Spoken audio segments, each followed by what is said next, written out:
إن الحمد لله الأكرم الذي خلق الإنسان وكرم وعلمه من البيان ما لم يعلم،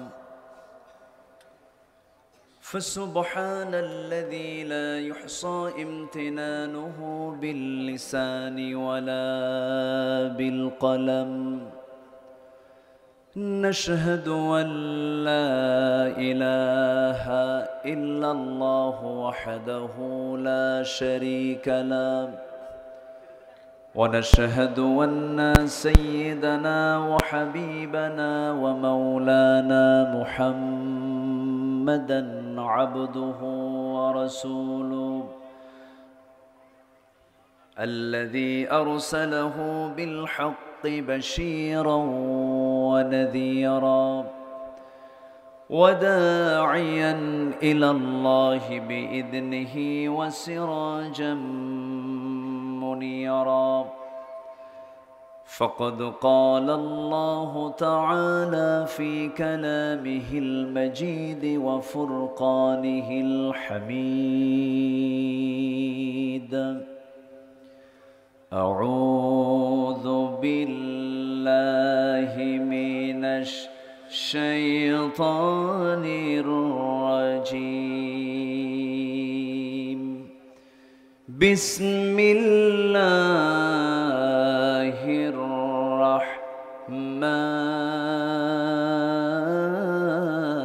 الرحيم.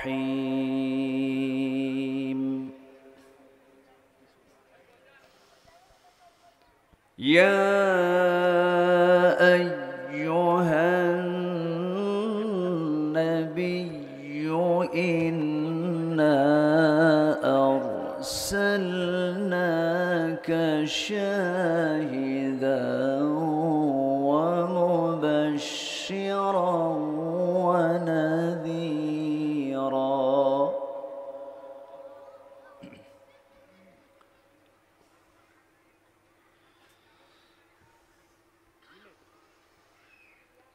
شاهدا ومبشرا ونذيرا وداعيا إلى الله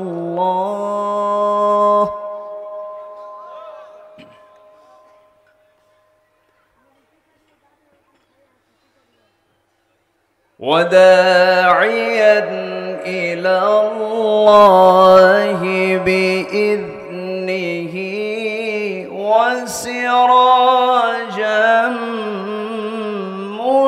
منيرا.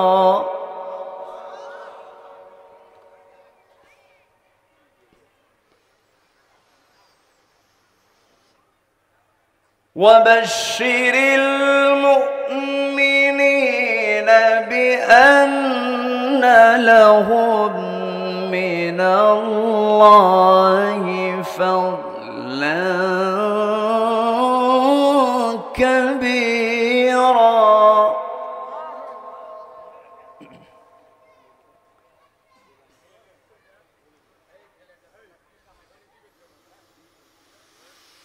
ولا تطع الكافرين والمنافقين ودع أذاهم وتوكل على الله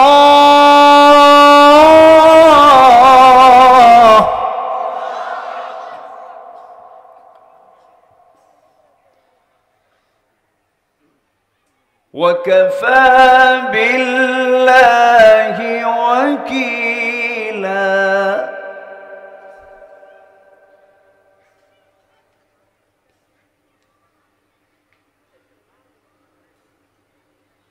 ولا تطع الكافرين والمنافقين ودع أذاهم وتوكل على الله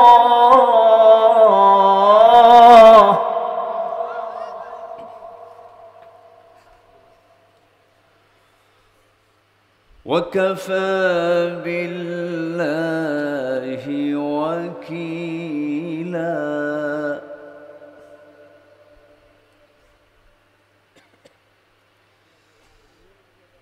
الله أكبر. بسم الله الرحمن الرحيم.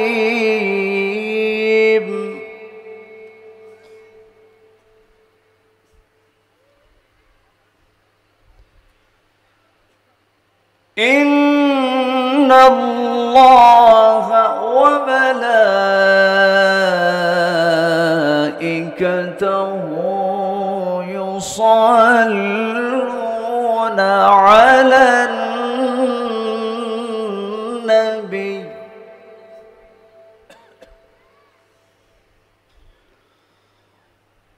يا أيها الذين آمنوا صلوا عليه وسلموا تسليما.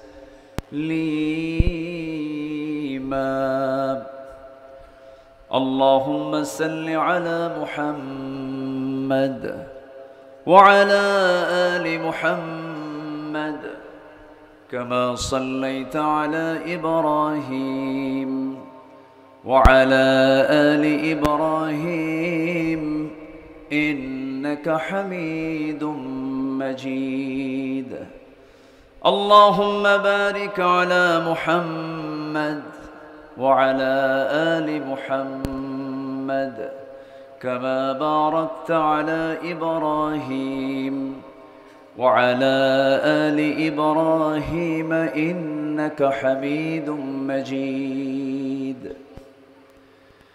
আমি কোরআনের সুর মাঝে শুনেছি যে নাম, আজানের সুর মাঝে শুনেছি সে নাম। আমি কোরআনের সুর মাঝে শুনেছি যে নাম, আজানের সুর মাঝেও শুনেছি যে নাম। ও নাম শুনেছি আমি আমার হৃদয়, হে রাসূল নবীজি তোমায়, হে রাসূল নবীজি তোমায়। বলি সবাই সাল্লাল্লাহু আলাইহি ওয়াসাল্লাম। 3 দিন ব্যাপী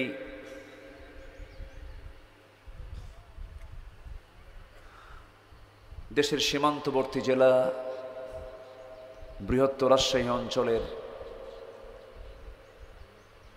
সবুজ বেষ্টিত অঞ্চল চাঁপাইনবাবগঞ্জের শিবগঞ্জ উপজেলার পার্ক কনসার্ট যুব সংঘ মাহফিল ইন্তেজামিয়া কমিটি কর্তৃক আয়োজিত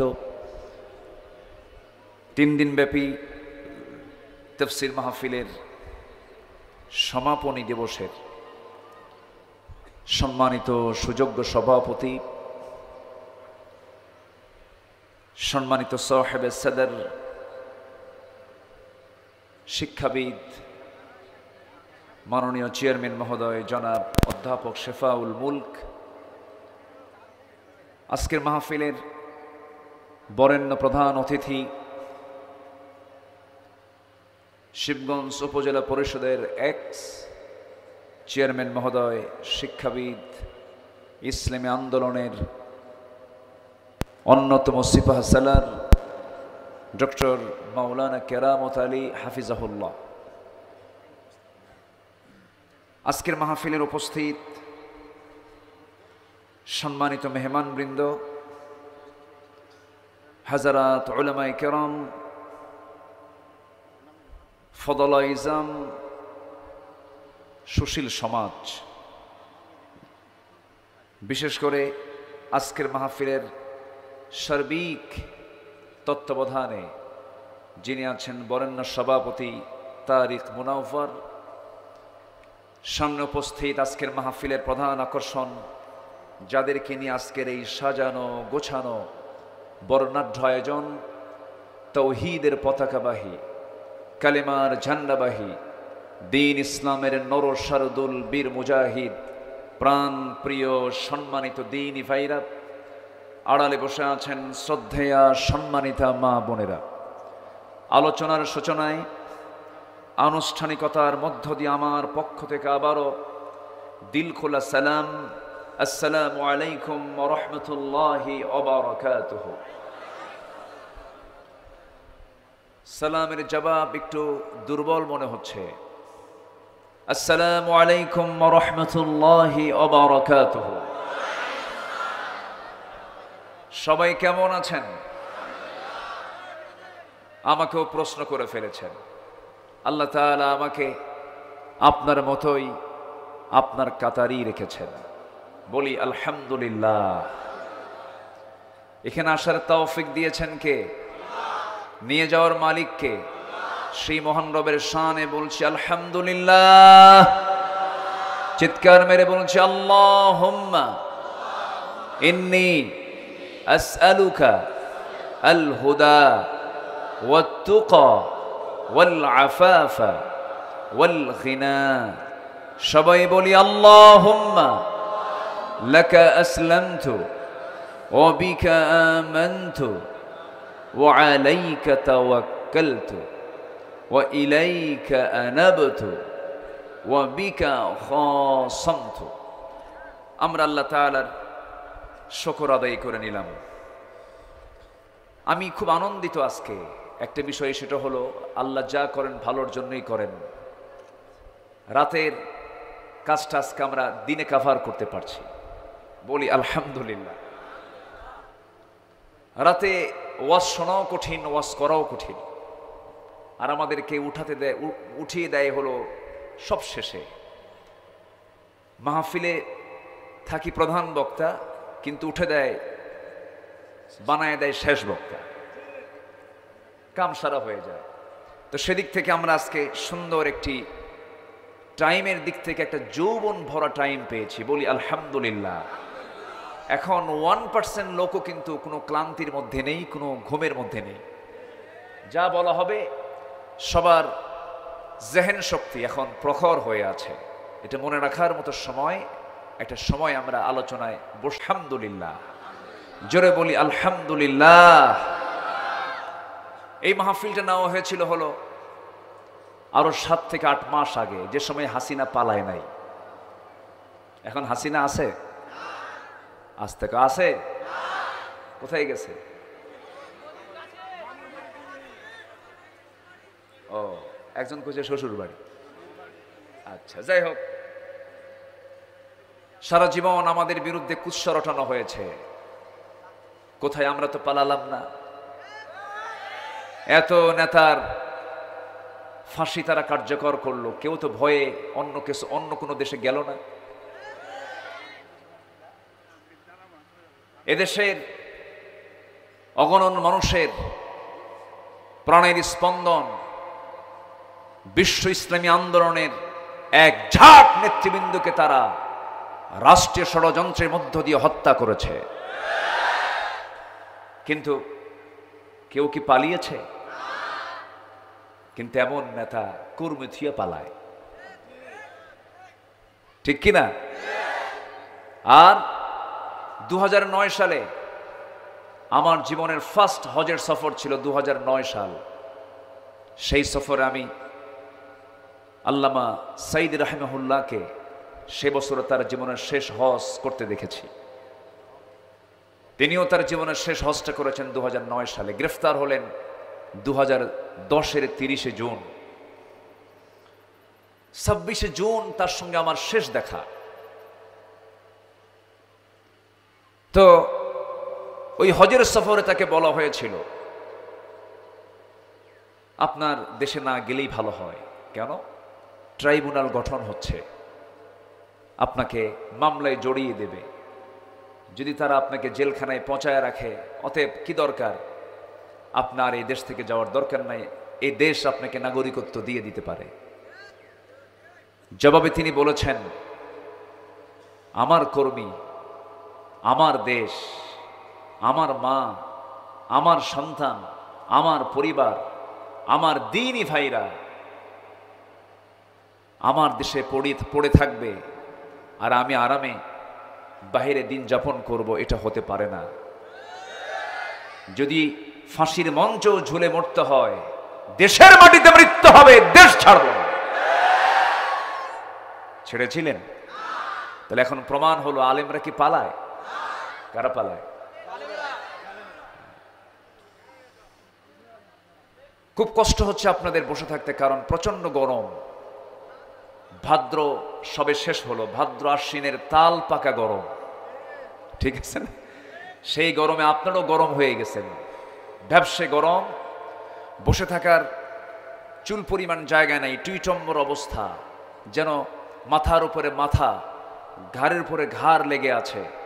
এই যে আপনাদের অংশগ্রহণ, এটা প্রমাণ করে এই জমিনে কোরআনের আইন বাস্তবায়ন হতে বেশি সময় লাগবে না। জোরে বলি ইনশাআল্লাহ। দেশকে পাহারা দেওয়ার দায়িত্ব আমাদের আছে না নাই? আসতে বলবেন না, আছে না নাই? ৭১ থেকে ২০২৪-এর ৪ আগস্ট পর্যন্ত দেশের স্বাধীনতা, সার্বভৌমত্ব 100% নিশ্চিত ছিল না, ঠিক কিনা? আমাদের উপরে জগদ্দল পাথর চাপিয়ে দিয়েছিল। ছিল না কথা বলার স্বাধীনতা। কোরআনের মাহফিল করা হবে, অনুমতি নেওয়া লাগতো হলো বেনামাজিদের কাছ থেকে, চোর ডাকাতদের কাছ থেকে। পোস্টার পর্যন্ত তারা দখল করে ফেলেছিল। পোস্টারে তাদের নাম না রাখলে মাহফিল বন্ধ করে দেওয়া হতো। তারা কই? তারা কোথায় এখন? মাহফিল এসে দেখে যান। কোরআন ছিল, আছে, থাকবে। আল্লাহ ছিলেন, আছেন, থাকবেন। ফেরাউনরা থাকবে না। ফেরাউনরা থাকবে? ফেরাউন ছিল না? ফেরাউন ছিল এক সময়, নাই। সেই ফেরাউনের উত্তরসূরিরা মাঝে মাঝে একটু উকি মারে। আমার দেশে একটা ফেরাউন জন্ম নিয়েছিল, ঠিক কিনা বলেন? আমরা বলিনি, আমরা শাপলা চত্বর বলিনি, 28 অক্টোবর বলিনি, আমরা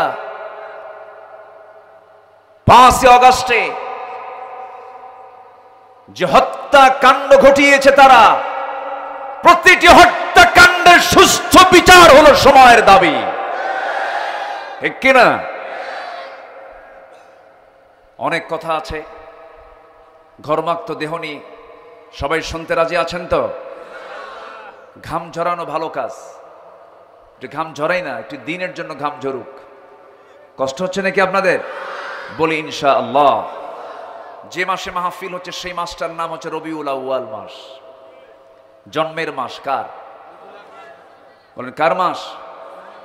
নবীর জন্মের মাস, রবিউল আউয়াল মাস, জন্মের মাস। এই জন্য মিলাদ বলা হয়। মিলাদ, মিলাদুন নবী আর সিরাতুন নবী নিয়ে মারামারি, ঠিক আছে না? আমার দেশে প্রায় লেগে আছে না নাই বলেন? এটা মিলাদুন নবী গ্রুপ আর এটা সিরাতুন নবী গ্রুপ লেগে গেল। মিলাদুন নবী, সিরাতুন নবী, এটা নিয়ে দ্বন্দ্ব করার সময় কিন্তু এখন না। ভাববেন না বিজয় হয়ে গেছে আপনার, এটা মনে করার কোনো কারণ নেই। তবে হ্যাঁ, আমার নবীজির জন্মের মাস রবিউল আউয়াল, আবার মৃত্যুর মাসও কি রবিউল আউয়াল। তাহলে মৃত্যু মানে কি আনন্দ না শোক? আজ থেকে আনন্দ না শোক? তো শুরু হয়েছে আনন্দ দিয়া, জন্ম দিয়া, তাই না? আচ্ছা, তাহলে শেষটা চালু থাকে না প্রথমটা চালু থাকে? শেষটা। তাহলে তো এই মাস তো শোকের মাস বলা উচিত ছিল। মিলাদুন নবী, নবীজির জন্ম বৃত্তান্ত নিয়ে আলোচনা হয়, ভালো, সমস্যা নেই। কিন্তু আমার নবীজির যেদিন ইন্তেকাল হয়েছিল, ওমরে ফারুক কি ঠিক ছিলেন? আসতে ঠিক ছিলেন? কেমন হয়েছিলেন? পাগলের মতো হয়েছিলেন। আমার নবীর ইন্তেকাল হয়ে গেছে, সাইয়েদনা ওমর ফারুক রাদিয়াল্লাহু আনহুর সামনে যখন সাহাবীরা একজন এসে বললেন, ওরে ওমর, তুমি কি জানো রাসূল ইন্তেকাল করেছেন? তরবারি উন্মুক্ত করে বের করে বলছেন, আমার সামনে যেই সংবাদ আর আরেকজন জানাবে আমি তার কল্লা উড়াইয়ে দেব। পাগল হয়ে গেছেন সাইয়েদনা ওমর ফারুক রাদিয়াল্লাহু আনহু, ছটফট করছিলেন, তাকে কেউ শান্ত করতে পারে না। আবু বকর সিদ্দিক রাদিয়াল্লাহু তাআলা আনহু যখন 3 দিনের মাথায় যখন খেলাফতের দায়িত্ব পেয়ে গেলেন, থামেন না ওমর ফারুক রাদিয়াল্লাহু তাআলা আনহু। সঙ্গে সঙ্গে প্রথম খলিফা আবু বকর সিদ্দিক রাদিয়াল্লাহু তাআলা আনহু তার হাতটা চেপে ধরে বলছেন, ওমর তুমি কি শায়দটা ভুলে গেছো?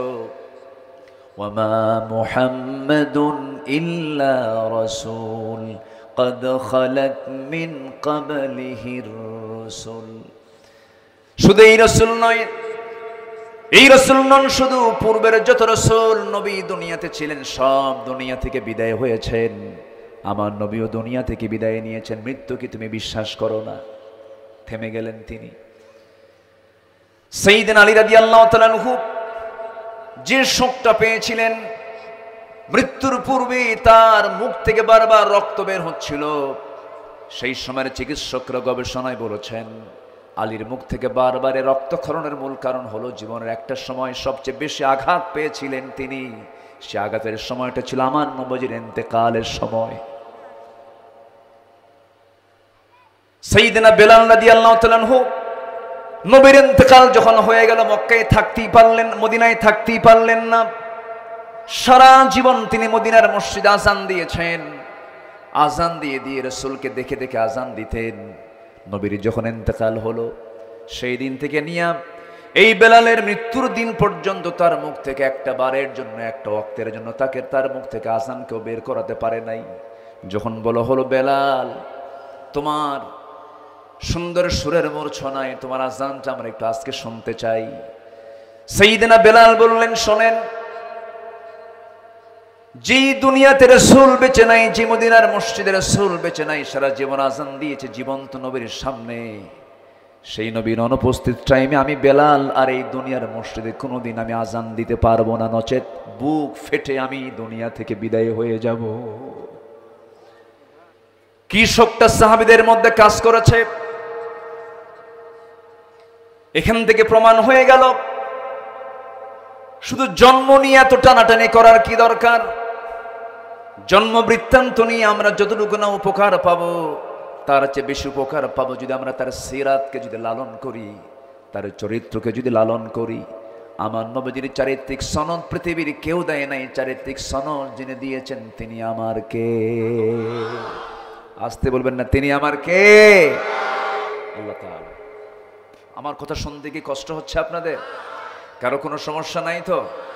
বলি আলহামদুলিল্লাহ, আরো জোরে বলি আলহামদুলিল্লাহ। আমার বন্ধুগণ, আলোচনার সূচনায় আমি আল্লাহর কালাম থেকে গুরুত্বপূর্ণ একটা সূরা থেকে আমি কয়েকটা আয়াতে কারিমা তেলাওয়াত করেছি। সে আয়াতগুলোকে সামনে রেখে কিছু কথা বলতে চাচ্ছি। আল্লাহ তার রাসূলকে লক্ষ্য করে বলছেন, কোরআন নাজিল করেছেন কে? কার উপরে? বলেন বলেন। আমার নবীর উপরে কোরআন নাজিল করলেন আল্লাহ। নাজিল হলো যার উপরে, সে রাসূলকে লক্ষ্য করে ডাক দিচ্ছেন, ইয়া আইয়ুহান নবী। ইয়া মুহাম্মদ বলেন নাই, ইয়া আহমদ বলেন নাই। যেমন করে বলেছেন ইয়া ইব্রাহিম, ইয়া মূসা, ইয়া ইয়াহইয়া খুযিল কিতাবা বিকুওয়া ওমা তিলকা বিয়ামিনিকা ইয়া মূসা, ইয়া আদম উসকুন আনতা ওয়া যাওজুকাল জান্নাহ। সকল নবীকে যেমন করে নাম ধরে ডেকেছেন, কিন্তু আল্লাহ তাআলা যার উপরে কোরআন 30 পারা নাজিল করলেন, সেই কোরআনের কোথাও একটা লাইনে দেখাতে পারবেন না আমার আল্লাহ আমার নবীর নাম ধরে ডেকেছে। একটু জোরে বলি ভাই সুবহানাল্লাহ। তাহলে সম্মান আমার রাসূলকে কে দিয়েছেন? আসতে বলবেন না, কে দিয়েছেন? আল্লাহ তাআলা দিয়েছেন। সে রাসূলকে আপনি সম্মান করেন কতটুকু? এমন কিছু আদর্শ লালন করার কিছু লোক উম্মতে মুহাম্মাদের দাবিদার আছে।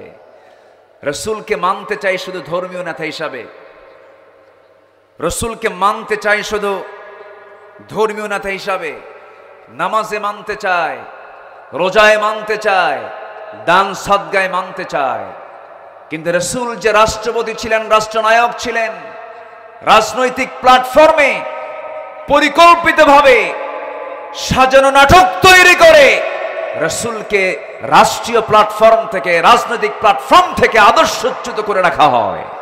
ঠিক কিনা? আমার কথা একটু মনোযোগ দিয়ে শুনবেন। রাসূলকে যারা শুধু ধর্মীয় লিডার মানবেন, রাজনৈতিক নেতা মানবেন না, জীবনের সকল অঙ্গনে যারা রাসূলকে লিডার মানবেন না, এটা নেতৃত্ব মানা নয়, এটা রাসূলকে মানা নয়, এটা সম্পূর্ণ 100% প্রতারণা, প্রতারণা, প্রতারণা। রাসূল আমার একদিকের নেতা না, সব দিকের নেতা? বলেন বলেন বলেন। সকল দিকের তিনি আদর্শ। কে করে দিয়েছেন? আসতে বলেন, কে দিয়েছেন? আল্লাহ দিয়েছেন। রাসূল আমার আলো আশা, রাসূল আমার ভালোবাসা, রাসূল আমার প্রেম বিরহের মূল আলোচনা, রাসূল আমার কাজে কর্মে অনুপ্রেরণা, রাসূল আমার ভালোবাসা। ঠিক কিনা?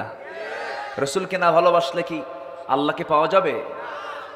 রাসূলের সীমাহীন ভালোবাসা ছাড়া ঈমানের এতটুকু নেই, দাম নেই। রাসূলের সীমাহীন ভালোবাসা ছাড়া ঈমানের এতটুকু নেই, দাম নেই। ভালো যদি বাসতেই হয়, বাসবো আমরা মুহাম্মদ সাল্লাল্লাহু। রাসূলকে স্বপ্নে দেখতে মনে চায় না? না লাইলি দেখতে মন চায়? আসতে কয়, লাইলি দেখে না, স্বপ্নে দেখে না? যুবকরা কত লাইলি দেখে, কত স্বপ্ন পড়ে না চোখের পলক, কি তোমার রূপের ঝলক, আমি জ্ঞান হারাবো, মরে যাব। আছে কি না? আছে কি না? স্বপ্ন আপনি তাকিয়ে দেখবেন যাকে আপনি লালন করবেন। রাসূল হোক আমাদের সকল ভালোবাসার মূল সেন্টার। জোরে বলি ইনশাআল্লাহ, জোরে বলি ইনশাআল্লাহ। আল্লাহ কবুল করুন, জোরে বলি আমিন। কোরআন নাজিল করেছেন কে? কার উপরে? নবীর উপরে। সেই রাসূলকে লক্ষ্য করে আল্লাহ তাআলা ডাক দিচ্ছেন, হে মুহাম্মদ না হে নবী? বলেন কি ডাক দিচ্ছেন? হে মুহাম্মদ না হে নবী? হে নবী, সম্মান দিচ্ছেন। একটু কান লাগাবেন। আল্লাহ রাব্বুল আলামিন সূরাতুল আহজাবের ভেতরে 45 নম্বর আয়াত থেকে শুরু করেছি তেলাওয়াত দিয়ে। দেখি সময় কতটুকু কুলায়, সামনের দিকে আগিয়ে যাব। আল্লাহ রাব্বুল আলামিন সুন্দর করে বলছেন, ইয়া আইয়ুহান নবী ইন্না আরসালনাকা শাহিদান ওয়া মুবাশশিরান ওয়া নাযীরান ওয়া দাঈয়ান ইলাল্লাহি বিইذনিহি ওয়া সিরাজাম মুনীরা। জোরে বলুন আল্লাহু আকবার।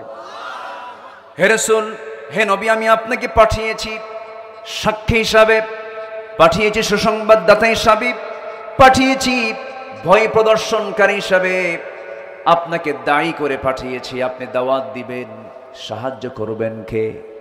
আসতে বলবেন না, সাহায্য করবেন কে? আমাদের সাহায্যকারী মূলত কে? আমাদের জন্য সাহায্যের হস্ত যদি আমেরিকাও বলে আমরা সাহায্য করব না, ভারত বলবে না, রাশিয়া বলবে না, গোটা পৃথিবীর যে সমস্ত পরাশক্তিগুলো যতই তার অফার করুক না কেন, আমরা অল্প সামান্য কিছুদিন আগে আমরা এটা স্পষ্ট জানতে পেরেছি। স্পষ্ট আল্লাহ পাক দেখিয়ে দিয়েছেন, বাস্তব একটা ইতিহাস দেখিয়ে দিয়েছেন। কোভিড-19 2019 সালে সব কিছু অচল করে দিয়েছেন তিনি কে? আসতে বলবেন না, তিনি কে? আল্লাহ তাআলা। কি এক ভাইরাস চলে এলো, কোনো পাওয়ার খাটে না, বিমানবন্দর বন্ধ হয়ে গেল, বিমানের চাকাগুলো অচল হয়ে গেল, মেগা সিটিগুলো সব ভুতুরে নগরী হয়ে গেল। কেউ কারো দেখা করার জন্য আসে না। বাবার জানাজায় ছেলে যায় না, ছেলের জানাজায় বাবা যায় না। মনে আছে? আসতে বলবেন, মনে আছে? বাজারে মানুষ গেলে পরে পুলিশ পাঠায় দেয়। ভাইরাস আক্রান্ত হয়ে যাবে, মানুষ মরে যাবে। কি ক্ষমতা আল্লাহ তাআলা দেখালেন নিকটবর্তী ইতিহাস আমরা ভুলে গেছি কিনা জানি না। আল্লাহ রাব্বুল আলামিন বলছেন, বান্দা এই পৃথিবীতে সাহায্য করার জন্য কেউ নাই একমাত্র কে ছাড়া? আল্লাহ ছাড়া। আল্লাহর কাছেই চাইতে হবে, আল্লাহর কাছেই বলতে হবে, আল্লাহর কাছে সকল কিছুর আবদার করতে হবে। এমনকি পায়ের জুতা ছিঁড়ে গেছে, কারো কাছে চাবো না, চেয়ে নেবো, আল্লাহ আমার জুতা ছিঁড়ে গেছে ঠিক করে দাও, বলবো আমার ইন্না লিল্লাহ। সকল কিছু যখন চাইবো আমরা ওয়াইদাস্তাআনতা ফাস্তাইন বিল্লাহ, চাইতেই যদি হয় আমরা চাইবো কার কাছে? আল্লাহর কাছে। আল্লাহ কাছে না দূরে? সবচেয়ে কাছে কে? সবচেয়ে বেশি বুঝেন কে? আমার মনের মালিক কে? আমার মনটা বেশি বুঝেন কে? আমার কান্না বুঝেন কে? আমার আনন্দ বুঝেন কে? আমার শোক বুঝেন কে? আমার দুঃখ বুঝেন কে? ভাইরে, যে স্ত্রী ছাড়া এক রাত আমরা থাকতে পারি না, যে স্ত্রী স্বামী ছাড়া ছটফট করে, তুমি আসবে কখন, ঘুম আসে না, আজকে মরে যাবেন আপনি। মরে যাওয়ার সঙ্গে সঙ্গে সন্তানগুলোর জন্য হারাম হালালের বিচার করলাম না, কামাই করলাম, লোপাট করলাম, যে সন্তানের সুখ শান্তির জন্য আজকে আপনি মরে যান। সন্তান যে ঘরে মারা গেছেন তার পরের দিন বলবে, মা এই ঘরে আমারে থুইও না, বাপ মারা গেছে, ভয় লাগে। এটাই দুনিয়ার নিয়ম। সব ভুলে যাবি, বউ ভুলে যাবে, সন্তান ভুলে যাবি, আত্মীয় স্বজন ভুলে যাবে, বন্ধু বান্ধব ভুলে যাবে, রাজনৈতিক নেতা ভুলে যাবে, কর্মী ভুলে যাবে, সমস্ত বন্ধু স্বজন সব কিছু ভুলে যাবে। কিন্তু যিনি আমাকে এক সেকেন্ডের জন্য কখনো ভুলতে পারেন না, তিনি আমার কে? আল্লাহ তাআলা। সে আল্লাহর কাছে আমরা ধারণা দেব, সে আল্লাহ তাআলা রাসূলকে কি পরিমাণ ভালোবেসেছেন, আবার আমার রাসূল আল্লাহকে কি পরিমাণ ভালোবেসেছেন। আল্লাহ আমার রাসূলকে ডাক দিচ্ছেন হে মুহাম্মদ বলে না, হে নবী বলে। হে নবী বলে নাম ধরে যদি কোনো ছাত্র শিক্ষককে ডাক দেয়, তাকে বলবে আদব না বেয়াদব? কি বলবে বলেন? বেয়াদব বলবে। এই ছাত্রের মুখে শিক্ষকের নাম নেই, এটা কেমন কথা? কিন্তু এখানে যদি আল্লাহ তাআলা আমার নবীর নাম ধরেও ডাকতেন, কিচ্ছু হতো না। কিন্তু আল্লাহ তাআলা বুঝায় দিচ্ছেন, ও দুনিয়ার মানুষরা শোনো, আমি আমার রাসূলের নাম হরফে নেদা প্রয়োগ করে কোথাও ডাক দেই নাই। খবরদার আমার নবীর সামনে বেয়াদবি করবি, তোর ঈমান বাজেয়াপ্ত হয়ে যাবে। জোরে কোন আল্লাহু আকবার। এই 16 বছর শাতিমে রাসূল, রাসূলকে নিয়ে যারা কটাক্ষ করেছে, রাসূলকে নিয়ে যারা বাজে কথা বলেছে, তাদের দৃষ্টান্তমূলক শাস্তি এখন সময়ের দাবি। আসতে বলবেন না, জোরে বলেন ঠিক কিনা? তালিকাকে উন্মোচন করা হোক, চিহ্নিত আত্মস্বীকৃত নাস্তিকদের সামনে প্রকাশ্যে তাদের নিয়ে আসে, তাদের মুখোশ উন্মোচন করা হোক। যে রাসূলের নাম আমার আল্লাহ নিজে নেননি, বলেছেন ইয়া আইয়ুহাল মুজাম্মিল, ইয়া আইয়ুহার রাসূল, ইয়া আইয়ুহাল মুদ্দাসসির, ইয়া আইয়ুহার রাসূল, ইয়া আইয়ুহান নবী। আর সেই রাসূলকে আমার দেশের কিছু শিক্ষিত নামের কলঙ্ক, শিক্ষাবিদ নামের মূর্খ বলেছে। কেউ কেউ আরবের বুকে সন্ত্রাস মোহাম্মদের জন্ম নিয়েছিল। রাসূলকে বলা হয়েছে রাসূল নাকি জিনাকার, নারী পিপাসু রাসূল। যেরকম নাউযুবিল্লাহ। এদের কি পৃথিবীর জমিনে বেঁচে থাকার কোন অধিকার থাকতে পারে? আসতে বলবেন না, থাকতে পারে। নবীজির এই ওফাতের মাসে, নবীজির এই জন্মের মাসে আমরা এই দাবি রাখি, চাপাই কনসার্টের এই মাহফিল থেকে অবিলম্বে এই সমস্ত শাতিমে রাসূলদের ধরে দৃষ্টান্তমূলক শাস্তি দেওয়া হোক। এবারের পক্ষে রাজি আছেন কারা কারা? হাত উঁচু করে দেখা।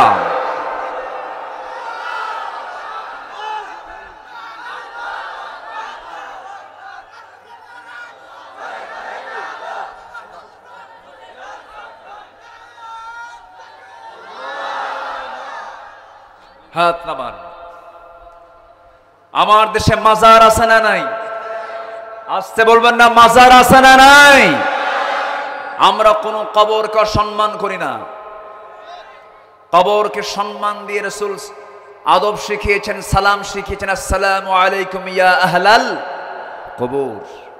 মাজার শব্দ কিন্তু নাই, ইয়া আহলাল কবর। কিন্তু যেটার নাম মাজার, সালাম দিবেন কেমনে? আসসালামু আলাইকুম ইয়া আহলাল মাজার। তাছাড়া কেমনে বলবেন? সম্প্রতি কোন এক খুতবায় আমি বলেছি, আলোচনায় বলেছি, মাজার ইদানিং ভাঙ্গা শুরু হয়েছে। ওয়ালা কবরান মুশরাফান ইল্লা সাম্মাইতুহা। রাসূল বলেছেন, কোন কবর উঁচু দেখলে এটাকে সমান করে দাও। এটা কি আমার কথা না নবীর কথা? নবীর কথা। কিন্তু আইন কি নিজের হাতে উঠে নেওয়া জায়েজ? আসতে বলেন জায়েজ। নির্দিষ্ট পদ্ধতি আছে না নাই? রাসূল মক্কায় ছিলেন যতদিন কাবার ভিতরে মূর্তি ছিল ততদিন। রাসূল কি ভাঙতে পেরেছেন? পারেন নাই। আমি এটা বুঝিয়েছি এবং বলেছি, যারা এই মাজার ভাঙ্গার পেছনে যারা মদদ যোগাচ্ছেন তারা এদেশে অপ্রীতিকর একটি পরিস্থিতি সৃষ্টি করতে চান। আমি এই কথা বুঝিয়েছি, তারা উল্টা আমারে বানাইছে মাজারপন্থী। কি একটা মুশকিল! এখন কথা বলা যে কত জটিল। এই ক্যামেরাগুলো কি যে প্রবলেমে ফেলে দেয় মাঝে মাঝে। এখানে পেশাব করিবেন কি?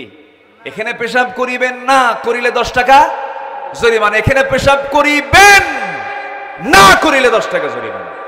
তাহলে এখানে একটা কমার কারণে অর্থ হলো আকাশ জমিন তফাত হয়ে গেল, অর্থের তারতম্য হলো। তারা বোঝে নাই, না বুঝে এই কথাগুলো বলে। সারা জীবন শিরকের বিরুদ্ধে ওয়াজ করেছি। যারা কবরবাসীর কাছে চায় তারা মুশরিক, তারা মুশরিক, তারা ঈমানহীন, তারা বেঈমান। ঠিক কি না? বোঝে না। এমনি একটা আমাকে কয়দিন আগে দেখানো হলো যে আমি নাকি এই কথা বলছি। ভুল কথা। আমি এটার প্রতিবাদ করছি। আমার সোনার বাংলা, আমি তোমায় ভালোবাসি জাতীয় সঙ্গীত লিখেছেন জাতীয় কবি না ভারতের কবি? আস্তে জাতীয় কবি না ভারতের কবি? এই লেখাটা লিখেছেন 71 সালের পরে না আগে? পরে না আগে? যেই গান, যেই সঙ্গীত মসজিদে বলা যায় না, আলেমদের মুখ থেকে বের হওয়া যায় না, মাদ্রাসা এটাকে আবৃত্তি করা যায় না। সকল কিছুর সংস্কার হলে এই সমস্ত বিষয়ের সংস্কার হওয়া দরকার।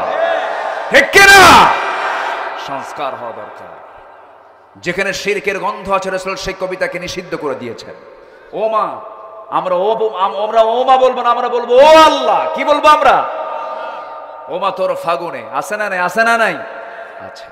সম্মানিত ভাইয়েরা, অনেক কথা আছে, আস্তে আস্তে করে আমরা শুনবো।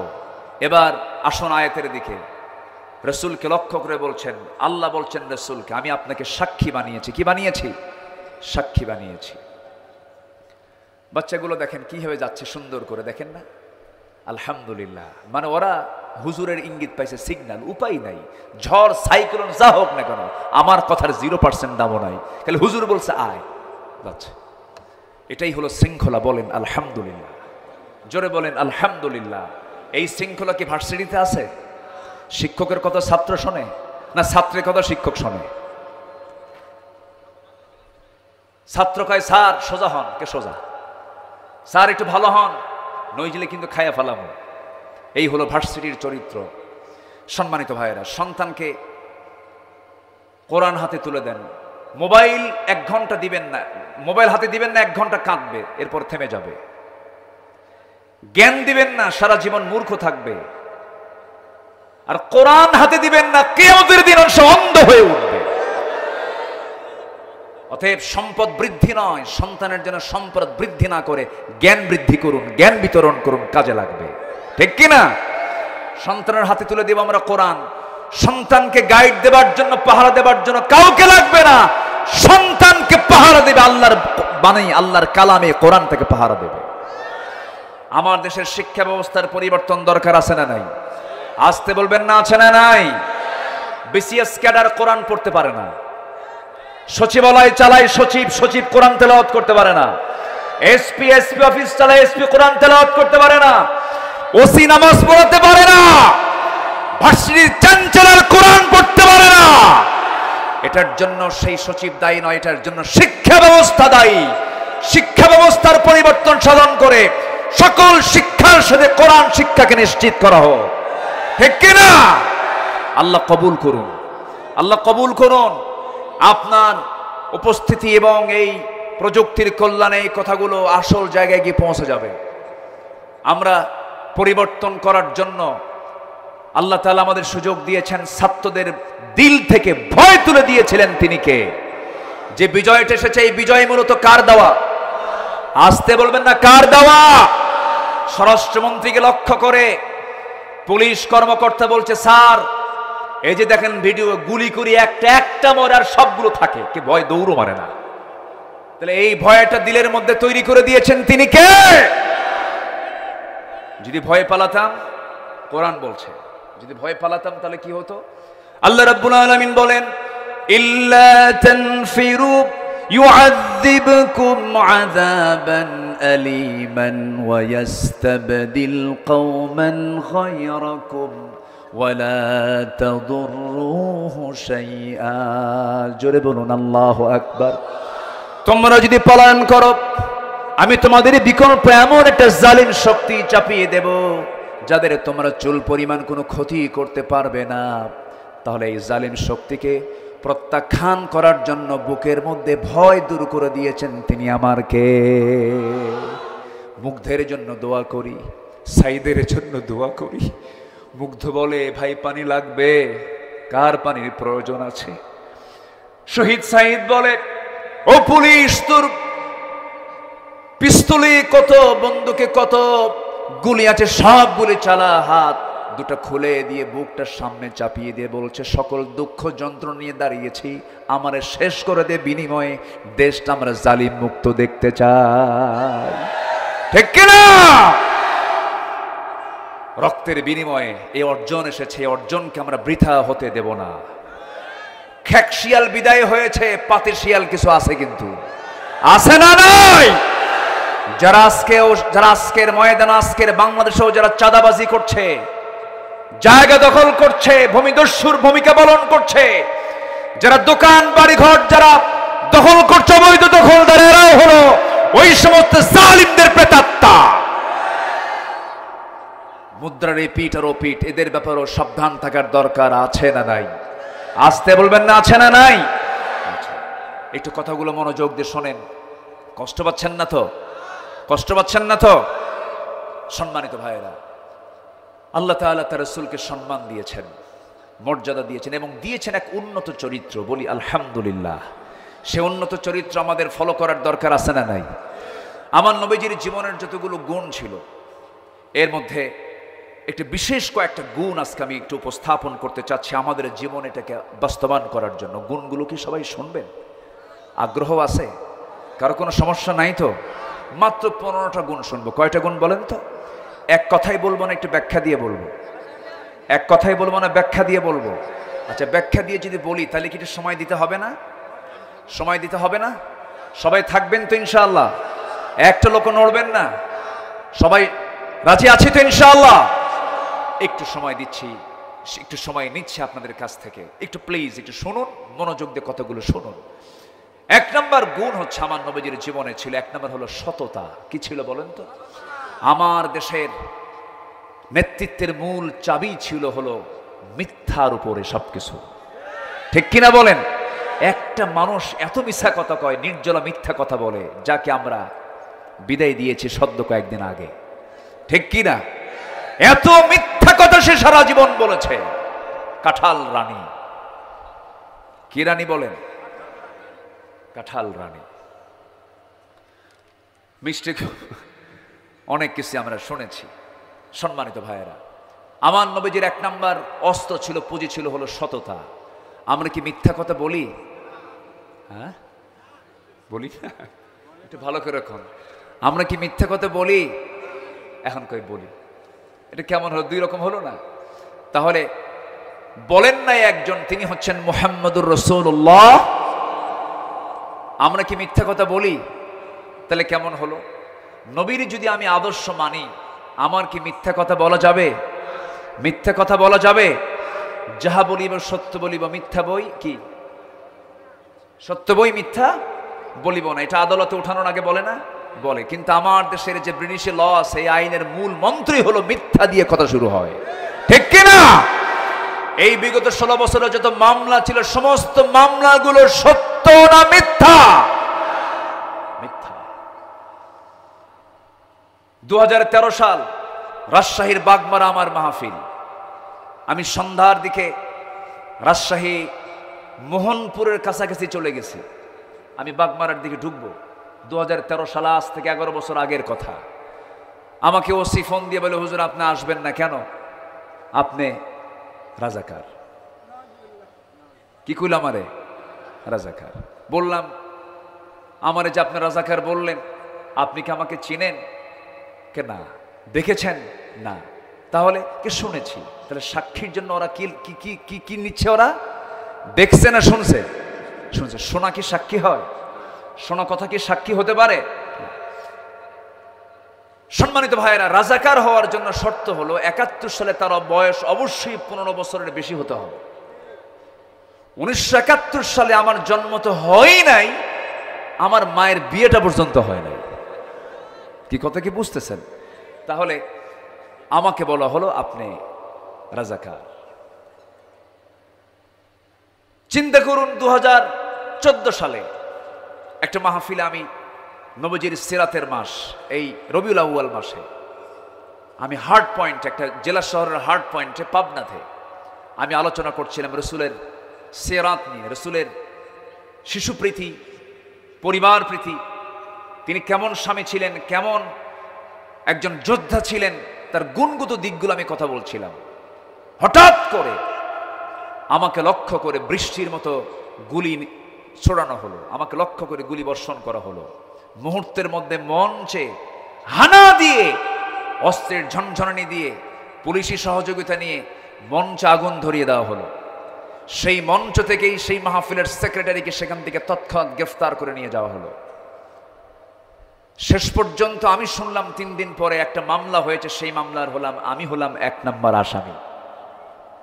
হামলা করলো কারা? নির্যাতন করলো কারা? আর আসামি হলো কারা?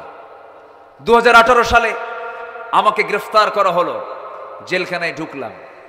ঢুকে দেখি 86 বছরের এক বুড়ো চাচা জেলখানায়। বললাম, চাচা আপনি জেলখানায় কেন? মুস্কি মুস্কি হাসি আর কয়, বাবা এটা আল্লাহর ফায়সালা, জেলখানায় দেখি নাই তো, খুব আনন্দ পাচ্ছি, হাসিনা আমারে পাঠায় দিছে।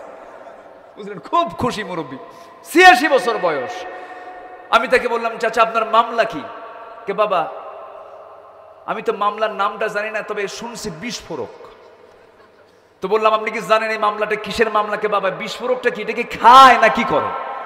মানে বিস্ফোরক জিনিসটা কি এটাও চাচা জানে না, কিন্তু মামলা হয়েছে তার নামে। বিগত 17 বছর এদেশের 18 কোটি তৌহিদি জনতাকে আসামি করেছিল এরা।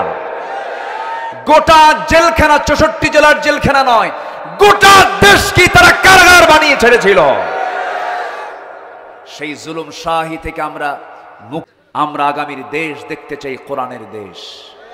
সবাই কেমন দেশ দেখতে চান? আগামীর দেশ ও কিসের দেশ? আরো জোরে বলুন, কিসের দেশ আমরা দেখতে চাই?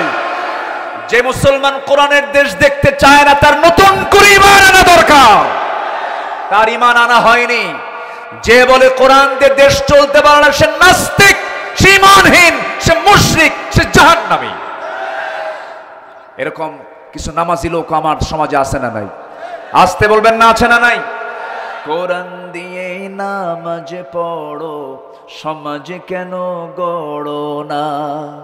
কোরআন দিয়ে নামাজ পড়ো, সমাজ কেন গড়ো না?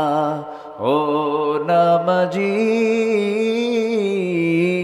কোরআন দিয়ে নামাজ পড়ো, সমাজ কেন গড়ো না? কোরআন দিয়ে নামাজ পড়বেন, সমাজ গড়বেন না। আপনার রক্তের মধ্যে আব্দুল্লাহ বিন উবাই মুনাফিকদের রক্ত লুকানো আছে। আমাদের মুনাফিকদের চেনার দরকার আছে না নাই? আমার নবীর 1 নম্বর গুণ ছিল সততা। কি ছিল বলেন তো? সততা। আমরা সততা নিয়ে থাকবো, জোরে বলি ইনশাআল্লাহ। মিথ্যার ধারে পাশে যাব না। আল্লাহ রাব্বুল আলামিন কোরআনে কারীমের একটা আয়াতে বলছেন, ইয়া আইয়ুহাল্লাযীনা আমানু তাকুল্লাহা ওয়া কুলু কাওলান সাদীদা يصلح لكم أعمالكم ويغفر لكم ذنوبكم ومن يطع الله ورسوله فقد فاز فوزا عظيما। জোরে বলুন আল্লাহু আকবার। এটাও সূরাতুল আহজাবের ৭০ নম্বর আয়াত। আল্লাহ রাব্বুল আলামিন ইমানদারকে ডাক দিয়ে সাফ সাফ বলে দিচ্ছেন, তোমরা সোজা সাপটা সত্য কথা বলো, সত্য মানুষকে জান্নাতের দরজায় পৌঁছায় দেবে। as-sidqu yunji wal kidhbu yuhlik, as-sidqu yahdi ilal birr wal birru yahdi ilal জান্নাহ। সততা মানুষকে জান্নাতের দিকে নিয়ে চলে যায়। সত্যবাদিতার সঙ্গে আমরা টিকে থাকবো, মিথ্যার আশ্রয় নেব না। নাম্বার 2 হলো আমানতদারিতা। নাম্বার 2 হলো আমানতদারিতা। 2-1 করে উঠতেছেন, দোয়া করে দেই। 2-1 করে ওঠে কেন? হ্যাঁ, গরম। তো গরম কি আপনার কম লাগে না? আমারও লাগে। তো একটু বসেন না, একটু বসেন প্লিজ। আপনার ওঠার কারণে মাহফিলের শৃঙ্খলা যদি ভঙ্গ হয়, আর ফেরেশতা যদি শৃঙ্খলা ভঙ্গের মামলা যদি আল্লাহর আদালতে দেয়, জামিন পাবেন? তাহলে শৃঙ্খলা ভঙ্গ আছে না নাই? বলেন তো আছে না নাই?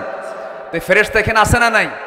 যদি আপনার ওঠাটা যদি ফেরেশতার মাইন্ডে লেগে যায়, আর ফেরেশতা যদি আল্লাহর আদালতে যদি শৃঙ্খলা ভঙ্গের মামলা দেয়, জামিন পাবেন না। কিন্তু বসেন, কেউ উঠবেন না, একটা লোক ওঠার সাহস নেবেন না, আয়াতের হক নষ্ট হয়ে যাবে। বসেন, কেউ উঠবেন না। আমি শেষ সবাইকে নিয়ে দোয়ায় শামিল হবা। দোয়া মুখুল ইবাদা, একসঙ্গে আমরা দোয়া করব। দোয়া করবেন না ইনশাআল্লাহ?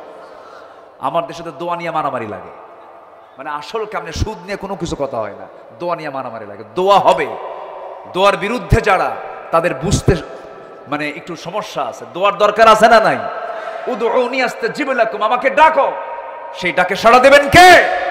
আল্লাহ তাআলা। সন্ধ্যার আগ দিয়ে ডাকলে আল্লাহ কবুল করেন। আমরা ডাকবো আল্লাহকে। সবাই বসেন, কেউ যাবেন না।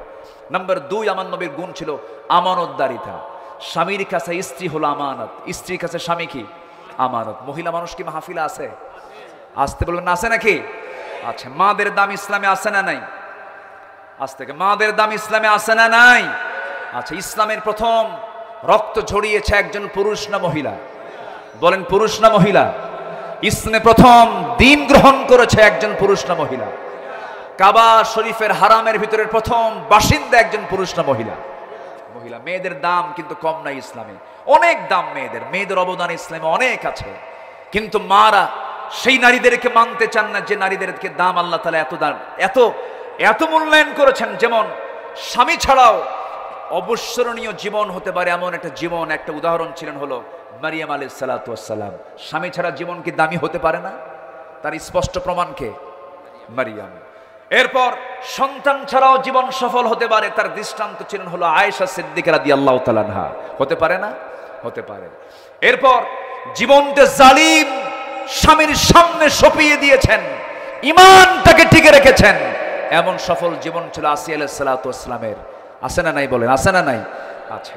এরপর কি বলে, জীবনের পড়ন্ত সময়েও কিন্তু সুদিন আসে। যেরকম পড়ন্ত সময় ছিল আম্মাজান খাদিজার জীবনে, 40 বছর বয়সে জীবনের পড়ন্ত সময়টা হয়ে গেছে তার গোল্ডেন লাইফ। খাদিজা রাদিয়াল্লাহু তাআলা আনহা, যেরকম আল্লাহু আকবার। এরপর জীবনে শুধু সংসারী হয়েই সবচেয়ে উঁচু মর্যাদার নারী জীবন, একটা নারী জীবন বাঁচতে পারে, উঁচু একটা সংসারী শুধু নারী ছিলেন তিনি, কিন্তু বিশাল সম্মান পেয়েছেন। তিনি হচ্ছেন ফাতিমা রাদিয়াল্লাহু তাআলা আনহা। যেরকম আল্লাহু আকবার, যেরকম আল্লাহু আকবার। তাহলে ফাতিমার মতো সংসারী, খাদিজার মতো শেষ সময় অনর সিদ্ধান্ত নিয়ে ইসলামের উপরে টিকে থাকা। এরপর স্বামী ছাড়াও ঈমানটাকে মজবুত টিকে রাখা। এরপরে স্বামী জালিম হওয়ার পরে ঈমানকে টিকে নিয়ে বাকি জীবন টিকে রাখা। আল্লাহু আকবার বলেন। এমন নারী এই এলাকার মাদের ভিতরে, এমন নারী জীবন যাপন করার তৌফিক আল্লাহ পাক, এমন আদর্শ লালন করার তৌফিক আল্লাহ পাক দান করুন। জোরে বলি আল্লাহুম্মা আমিন। সম্মানিত ভাইয়েরা, তাহলে স্বামীর কাছে বউ হচ্ছে আমানত, বউয়ের কাছে স্বামী কি? আমানত। অনেক পুরুষ আছে, স্বামী তো অবশ্যই স্ত্রীর সম্পদ হচ্ছে স্বামীর, স্বামীর সম্পদ হচ্ছে স্ত্রী, আমানত স্বরূপ এটা। তো বউ কি সবার না একজনের? আসতে বলে, বউ কি সকলের না একার? আচ্ছা, বউ কার? আসতে কয়, বউ কার? স্বামীর জন্য। তাহলে বউয়ের সৌন্দর্য দেখবে সবাই না একজন? সবাই না একজন। তাহলে মার্কেটে কি পুরুষ বেশি না মহিলা বেশি? কার বউ? আসতে কয়, কার বউ? কার মেয়ে? কার বোন? কারা যাচ্ছে? তাহলে বউ যদি একজনের হয়, তাহলে এতগুলো মহিলা মার্কেটে ঢুকে কার? অবশ্যই আমাদের। আসতে কোন কেন? আসতে কোন কেন? তাহলে আমাদের সতর্ক থাকার দরকার আছে না নাই? আমার নবীজি তার স্ত্রীর ব্যাপারে সচেতন ছিলেন। একদিন আমার নবীজি দাঁড়িয়ে আছেন, পিছনে আম্মা জান আয়েশা। একজন অন্ধ সাহাবী আসতেছে, রাসূল বললেন আয়েশা ভিতরে যাও। কেন? আমার সাহাবী আমার সঙ্গে দেখা করার জন্য আসে। হুজুর ও তো অন্ধ, চোখে দেখে না। রাসূল চক্ষু লাল বানিয়ে বললেন, আয়েশা তোমার চোখ কি অন্ধ? সে অন্ধ দেবার, তোমার চোখ তো অন্ধ নয়, ভিতরে যাও। এটা হচ্ছে আমানতদারিতা।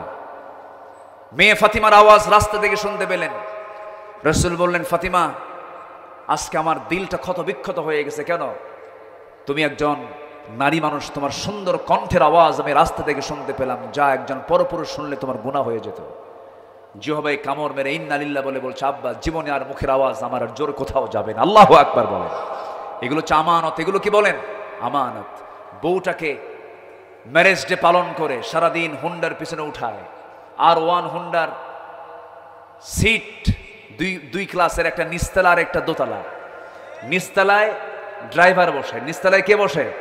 আর উপরতলায় কে? প্যাসেঞ্জার বসে। উপরতলায় প্যাসেঞ্জার। তো স্বামী হলো ড্রাইভার, সে নিচতলায় থাকে, আর বউ হলো প্যাসেঞ্জার, তারা দোতলায় রাখে, যেন শহরের মানুষ কারো দেখতে যেন কোনো অসুবিধা না হয়। আমি কি ভুল বলছি?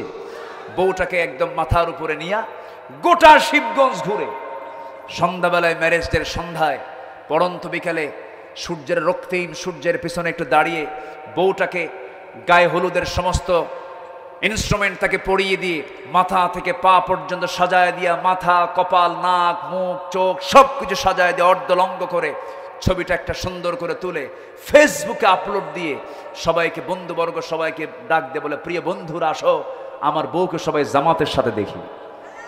জোরে কর নাউজুবিল্লাহ। এটা কি আমানত রক্ষা হলো না আমানতের খেয়ানত হলো? খেয়ানত হলো। এমন খেয়ানত করা যাবে না। বউ হলো আমানত, স্বামী হলো আমানত, আমরা রক্ষা করব। জোরে বলি ইনশাআল্লাহ। রাজার কাছে, রাষ্ট্রপতির কাছে রাষ্ট্র হচ্ছে একটা আমানত। এমন রাষ্ট্রপতির কাছে, এমন দেশ নায়কদের কাছে আমরা ক্ষমতা দিয়েছিলাম যারা 18 লক্ষ কোটি টাকা দেশকে ঋণগ্রস্ত রেখে 11 লক্ষ কোটি টাকা তারা দেশ থেকে পাচার করেছে, ডাকাতি করেছে। ঠিক কিনা? এগুলো আমানতের সুস্পষ্ট খেয়ানত। আর আমার নবীজি আমানত রক্ষা করেছেন, শত্রু আমানতটা পর্যন্ত রক্ষা করেছেন। আমার নবীজি মক্কা থেকে মদিনায় যখন হিজরত করেন রাতের আধারে, তার বিছানায় রেখে গেছেন কাকে? কাকে রেখে গেছেন বলেন? আলীকে। কেন রেখে গেলেন? কি জন্য রেখে গেলেন? হেতুটা কি? এর মূল কারণ ছিল আরবের সেই শত্রুদের কিছু গচ্ছিত আমানত নবীর কাছে ছিল। আমার নবীজি বললেন, আমি হলাম আল আমিন, আমি হলাম আস-সাদিক, আমার নাম চেঞ্জ হয়ে যাবে, আমি একজন আমানত রক্ষাকারী যুবক, আমি হলাম আমানত রক্ষাকারী একজন ইমানদার। আরবের কুরাইশ আমাকে ঘাড় ধাক্কা দিয়ে মক্কা থেকে বের করে দিচ্ছালি, কিন্তু আমি আমানত তো খেয়ানত করতে পারবো না। আমি তোমাকে বলে গেলাম, খাতা নাও, কলম নাও, হিসাবটা কষে নাও।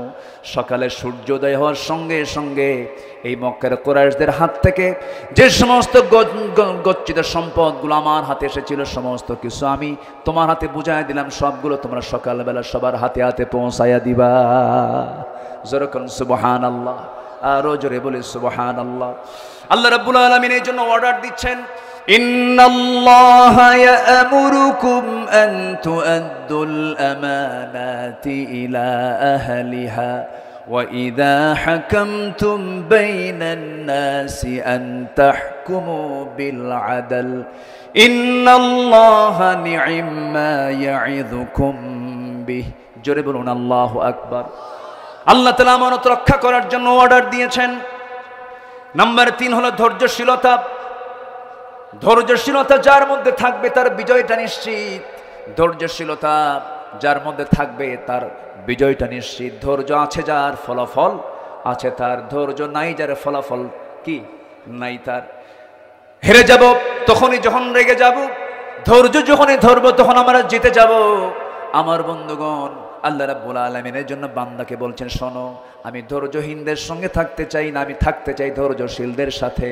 ইন্নাল্লাহা মা'আস সাবিরিন। জোরে বলুন আল্লাহু আকবার। নাম্বার 4 হলো তাওয়াক্কুল, ভরসা। বান্দা কোনো কাজ নিজেই করতে পারে না। ওয়া ইযা আযামতা ফাতাওয়াক্কাল আলাল্লাহ ওয়া মান ইয়াতাওয়াক্কাল ওয়াতাওয়াক্কাল আলাল্লাহি ফাহুয়া হাসবুহ। নাম্বার 5 হলো যে বান্দার মধ্যে তাওয়াক্কুল থাকবে। নাম্বার 5 তার মধ্যে ইখলাসটা থাকতে হবে। ওয়া মা উমিরু ইল্লা লিয়াবুদুল্লাহা মুখলিসিনা লাহুদ্দিন। নাম্বার 6 হলো আদালত, ন্যায় বিচার করা। আমার নবীজি বিচার করেছেন নিজের জন্য যে বিচার, অন্যের জন্য সেই বিচার। কিন্তু আজকে 16টা বছর আমরা দেখেছি এই দেশে বিচার কি সঠিক ছিল নাকি? আজকে সঠিক ছিল? সঠিক ছিল? সঠিক ছিল না। আলেমদের বিরুদ্ধে ধর্ষণের মামলা ঠুকিয়ে দিয়েছিল। সম্মানিত ভাইয়েরা, আমার নবীজির সময় তিনি যখন আদালতের বিচারপতি, সম্ভ্রান্ত পরিবারের একজন মহিলা, তার নাম হলো ফাতিমা।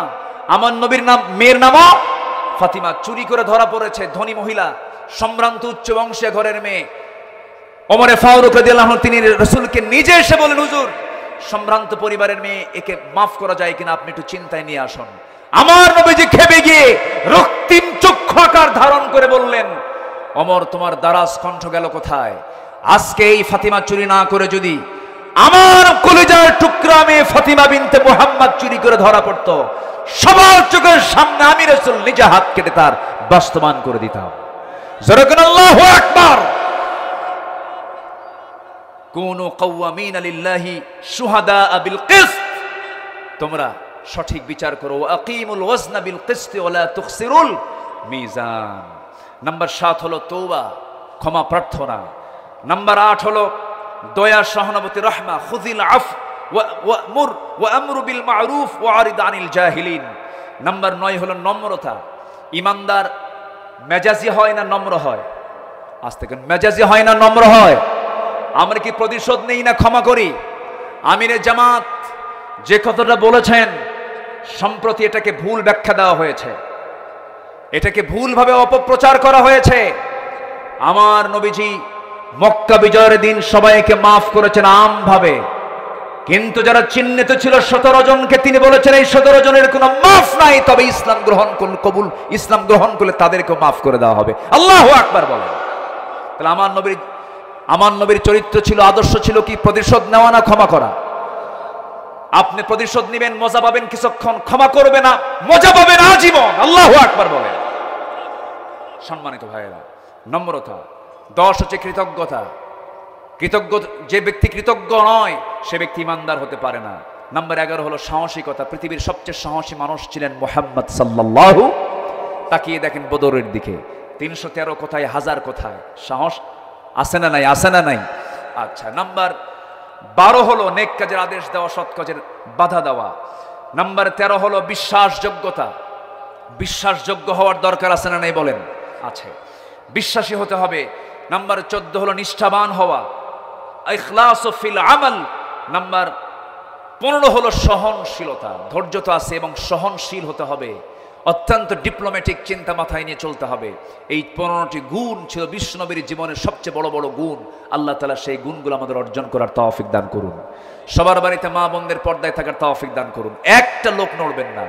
আমাকে 10 মিনিট পর পর আমাকে চিরকুট দিচ্ছিলেন, হুজুর একটু মাহফিলের জন্য কিছু যদি চাইতেন, এখানে মাহফিলটা প্রত্যেক বছর হয়, একটু যদি আমাকে বলতেন। আমি আপনাদের সম্মানের দিকে তাকায় বলিনি, কারণ আমার আগের মেহমান আশিকি ভাই, আগের মেহমান আপনাদের কাছে চাদর পাঠিয়েছিলেন, ব্যাগ পাঠিয়েছিলেন।